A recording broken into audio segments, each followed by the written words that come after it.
One of the things that I really want to start out talking about is the book that God had given me. Of course, you can pick it up in Barnes & Nobles and also on our website at essenceimages.com. The book is called The Divine Diva, How to Build a Positive Self-Image. I think Divine Diva is a woman who is confident within herself.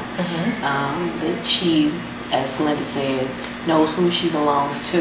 Right. And no one can say anything to her that would deter her from being who she really is. You know, most oftentimes people have to realize that you are building a positive self-image. Right. That's not something that happens overnight, you know, because you're having to take into account everything that has been deposited in you from birth. You know, either you're not the right size, you're not the right shade, your hair is nappy, or it's too straight, or you know, your feet are too big, you're too tall, you're too short, you're too this, you're too that.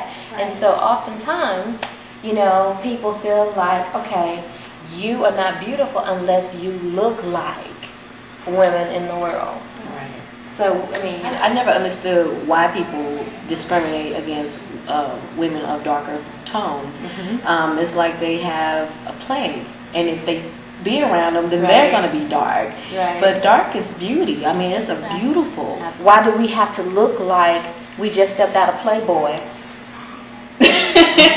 You know what I mean? In order to be, you know, received as beautiful, or, you know what I mean? Just told that you're beautiful, not because you have to show your hips or you have to show off part of your body, but just beauty, you know? And I think you're absolutely right. The perception that you have of yourself can go back as far as when you were a little girl. Right. What type of information were you know, told, or what were you brought up to believe and know as being beautiful? Yeah. And how did that affect you, you know, coming up from a little girl to a teenager to a grown woman? Right. You know, because again, society puts so much emphasis on a certain color, a certain shape, a certain size. So it's about who was in your life, you know, what type of role models and mentors were you around? Were they positive? Were they godly? Or were they worldly influences? Because that plays a huge part. What would you ladies tell the young girl who might be watching, or to the woman who might be watching? What would you say that would encourage them not to conform themselves? I would say with one of my two, which with me, you know, we always going by what society is. Society has gotten so casual now that women are chasing men instead of men chasing women. So we want to be that superwoman. We want to be all that we can be for him. And you, in your mind, you just start trying to be that, and you keep pushing yourself, like you said, trying to be that ultimate woman for a man that might not even be there for you. You know, be happy and content with who you are, and keep Christ as your foundation. That's good. Good. How have you conformed yourself in trying to be who other people want you to be? Sometimes it might not even be a man. I don't want to, you know, because I don't believe in male bashing or nothing like that. It might even not be a man. It could be you're trying to please your father. You might be trying to please your mom. You might be trying to be who your family wants you to be. And you're saying, I can't live up to that because that's not who I am. When God gave me this Real Woman, Real Beauty campaign, the first thing that honestly came to my mind is I'm going to have to go out and go to a diet doctor to lose weight quickly, just so that when people see it, they see this glamour chick, you know what I mean, in form. And I thought about it. Yeah, I'm working out. I might not be losing weight at the pace that people might think that I should. Right. But I wanted people to see me. Right. For years, I was this size. I mean, cute size, but I was, a lot smaller. And I gained weight simply because when I had money, at this particular point in my life, I would go and buy things to try to cover up what was really going on with me.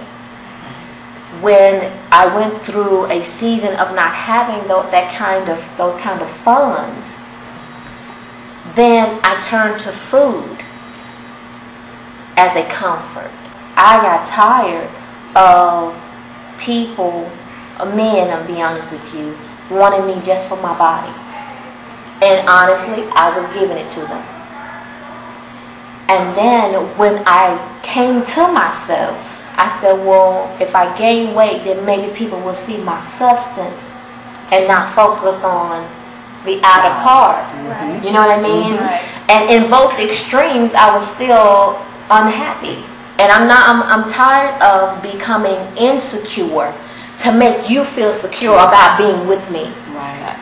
If I don't look like the woman you think I should look like, oh well, that's on you. I'm really trying to take that on and allowing that to become a part of who I am, because that's ultimately your issue. Exactly. So again, I decided that, you know what, but I'm a real woman, and I have real beauty, and for that I thank God. Amen. Amen.